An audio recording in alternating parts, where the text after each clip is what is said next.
Welcome to the realm of Millenia. Be ye man, woman, child, be ye spirit, creature, or demon, be ye a native, a migrator, or even an invader into the realm. Welcome. I am your host, the Millennian Mailman, here today, bringing you the information, bringing you the post, all the dits and diddles on the realm of Millenia. I am your host, and I will be world building for you long after you've begun to acclimate and fit in. So sit back, relax, and enjoy this Tourism Tuesday. Because this Tourism Tuesday, the hot take for the week is the fact that most of the things being popularized and generally getting labeled as society problems is just a whole bunch of, honestly, just a whole bunch of personal issues that people need to start working out and getting through and getting the hell over, because far too many people are overinflating it into becoming a societal issue, right? When it's really not. People overinflating these things into societal issues are the issues of society themselves. They're causing problems that didn't priorly exist, and it's at everyone's detriment. So, yeah, that's the hot take. This Tourism Tuesday, though, really centering back on my guy, Tonell Skelly. Tonell Skelly. He's a great guy. He's one of the greatest, if you will. You can believe it. You can choose not to. But it's facts. It's the greatest, the biggest of all the facts, if you will. Tonell Skelly is the guy. Period. Point blank.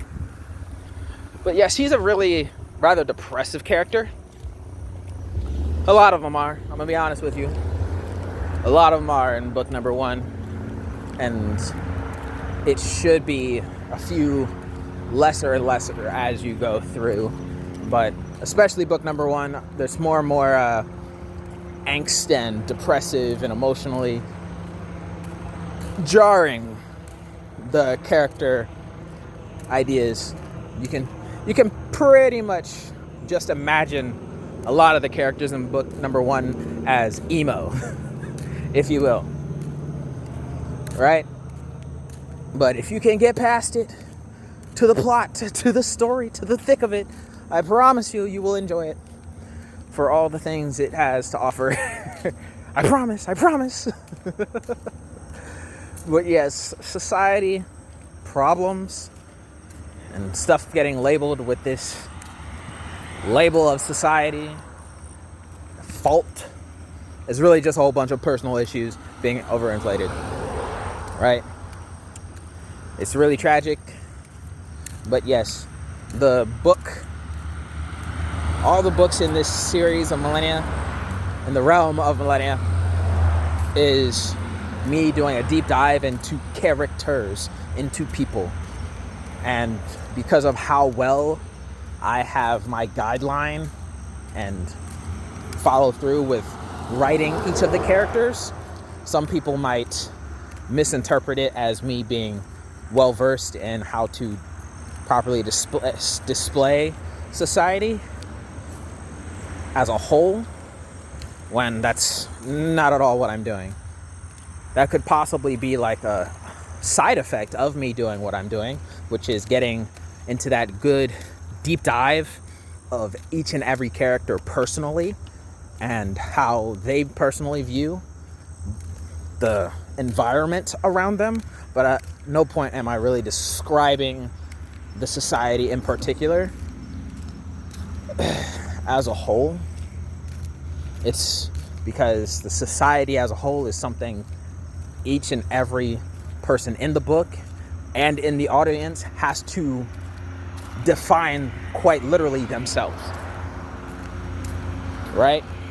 Because I can define it for you, but I don't think it would even be properly indicative of a realistic fiction if I did all that extra work of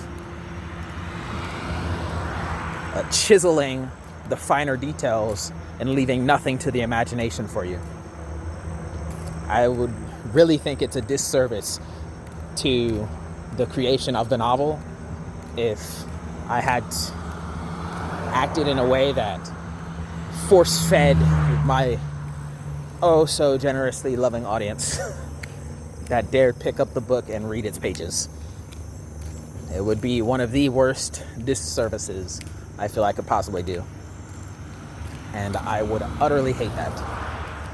I would regret it as an author, as an artist, as a debater. I would not want that. So, yes. Jackal Tonell Skelly. He is a more depressive character. Yes. But at the same time, he also is a very detail-oriented character. What do I mean by that? I mean, because of how I have his backstory and his whole character development portion of his character, because of the way I did that, it makes everything he's doing as he pops up in the main narrative as a side character that much more impactful, right? Jack Tonell Skelly is just a depressing character, but the energy of his alter ego, if you will, his devil's advocate, is just so starkly different to who he is as basically his antithesis. Oh my gosh, tongue twisters, if you will. The devil's advocate is Jack Tonell Skelly's literal antithesis. Cut it. Cut my tongue off, man. Golly, I can't speak. The devil's advocate is such a opposing person as a concept that it really, the devil's advocate is the biggest reveal of who Jack Tonell Skelly is, right? Because he's so depressive, he's so introversive on the outside that you don't actually get to understand him personally that much. At least you don't feel like it until you actually get to meet the devil's advocate, his alter ego. That devil's advocate that is so outspoken and so revealing, and at the same time so always deceptive, so consistently always deceptive, that when you look in and read into everything the devil's advocate is saying, you get to really understand and relate and actually begin to understand and empathize with Jack Tonell Skelly as a character himself. Because reading that book by its cover, when you get introduced to Jack Tonell Skelly, it's like just another random NPC no one likes talking to and hating.